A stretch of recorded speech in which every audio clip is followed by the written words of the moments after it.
Hi, it's me again with Corel Draw Tips and Tricks. Somebody sent me these puzzle pieces. They have a customer that wants just one piece that they can cut out with a router and off a template, hopefully. And every piece needs to be perfect.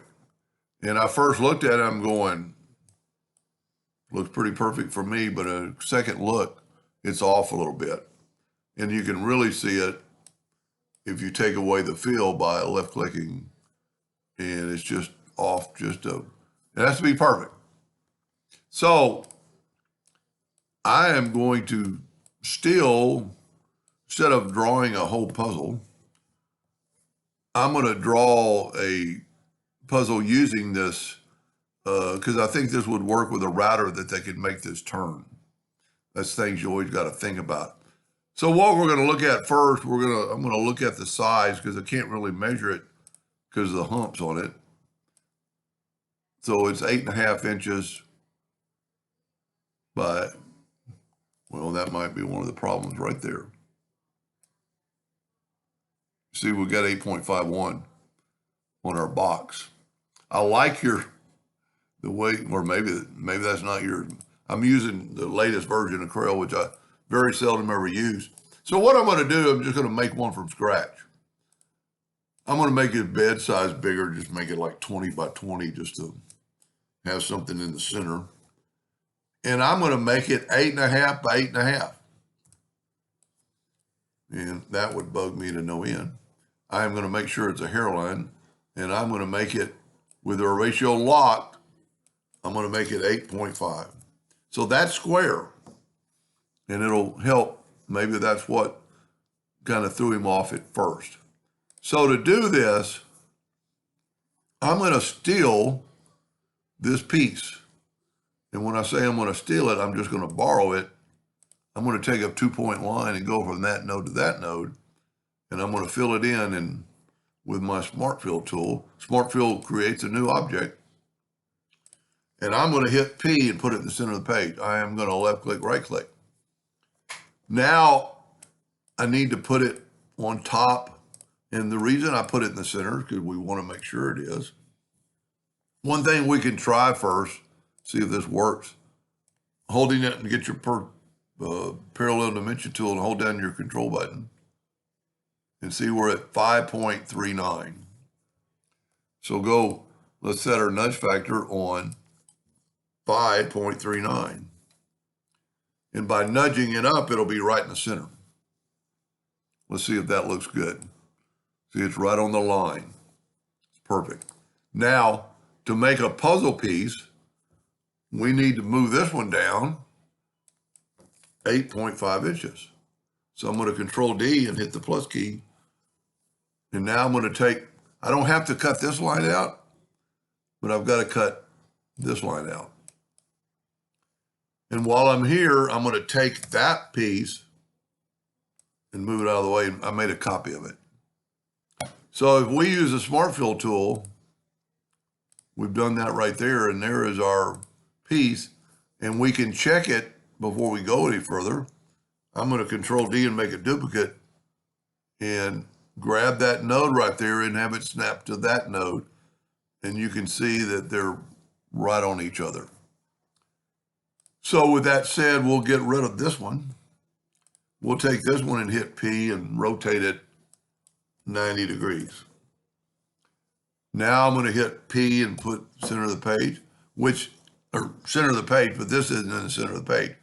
So I want this kind of in the center. I wasn't thinking about that. If this is 8.5, one thing we can do is, let me think about this. I'm just going to put it up here first. And how are we going to make sure it's in the center? And, well, one thing we could do, we can take this right here, select these two nodes, and right click and add a node. So now that's in the center. I'm going to bring in an indexing line that puts on that node, and see that way I can make this crop. I don't need another indexing line. I can zoom in here and move this right to that X. Now just do the same thing. We still have our nudge factor set on 8.5. Control D, make it duplicate and move it down. Then take away this line. Like I said, we don't have to take away that line. And he might want to do it. Well, see, he's got his different. He might want to put the 2 males going out on one end and the 2 females on that end. But it's the same process. Smart fill tool. Now let's left click, right click in red, and let's make several duplicates. And let's just, the best way to make these think they're interlocked is to take that node right there and have it snap to it. Now I'm going to make this one black. So if there's any variation, we'll be able to see a red line, and we can't.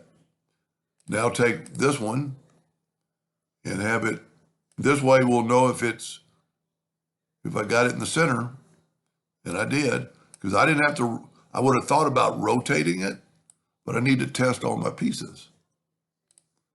Take this one and put it right there. I'm going to get rid of that. And it's pretty much dead on, because you can't see another line. And this would just keep going. Control D to make a duplicate, grab that node and put it right there. And then you could go forever. You know, just one more, Control D, grabbing this bottom node and putting it on that node.